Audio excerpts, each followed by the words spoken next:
दक्षिणेत बदल म्हणजे पहिला 2014 साली अमलसाहेब विजयी झाले होते विधानसभेमधून. त्यावेळी त्यांनी 5 वर्षामध्ये भरपूर कामं केली होती. पण 2019ला असं काय झाले की त्यांचा पराजय झाला. पण त्यानंतर त्यांनी शांत न राहता भरपूर विकास कामे या दक्षिणमध्ये केलेली आहेत. त्यांनी विद्यमान आमदारांना लाजवेल अशी कामे त्यांनी या 2.5 वर्षामध्ये ज्यावेळी सत्ता आली महायुतीची त्यावेळी त्यांनी भरपूर अशी कामं केलेली आहेत. म्हणजे आता मंदिरांना देणगी असू दे, रस्ते असो, गटर काम असो किंवा लोकांच्या ज्या गरजा आहेत त्या अशा भरपूर कामं त्यांनी केलेल्या आहे. कधी आम्ही ऑफिसमध्ये गेले आणि रिकाम्या हाताने आले असं कधी झालं नाही. त्यांनी प्रत्येक कामावर निर्णय घेऊन व्यवस्थित त्यांनी त्यांनी पूर्णपणे केलेलं आहे.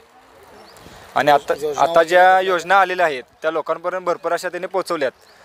पण लोकांपर्यंत पोहोचल्यानंतर त्या पण कसे त्यांनी जातीवाद वगैरे असं कधी काय केलेलं नाही. पण मुस्लिम जे वगैरे हे केलेलं आहे काँग्रेसवाल्यांनी की बाबा योजना वगैरे द्यायचं नाही असं काही भाजप सरकारनं केलेलं नाही. सगळ्यांपर्यंत त्या योजना पोहोचल्यात.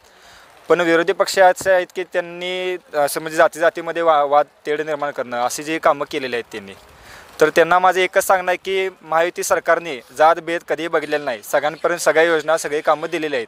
त्यांनी पण व्यवस्थित विचार करून या येणाऱ्या इलेक्शनला महायुती सरकारला भरघोस मतदान देऊन विजयी करावं अशी आमची अपेक्षा आहे. नागरिक सर्वप्रथम तर या तळ्याचे सुशोभीकरण करणे, परत जे विकसित थोडीफार कामे राहिले उसगावमधील पाण्याचा प्रश्न जो मोठा आहे तो त्यांनी योजना जलजीवन योजना काय कुठली तरी ते लागू केली होती.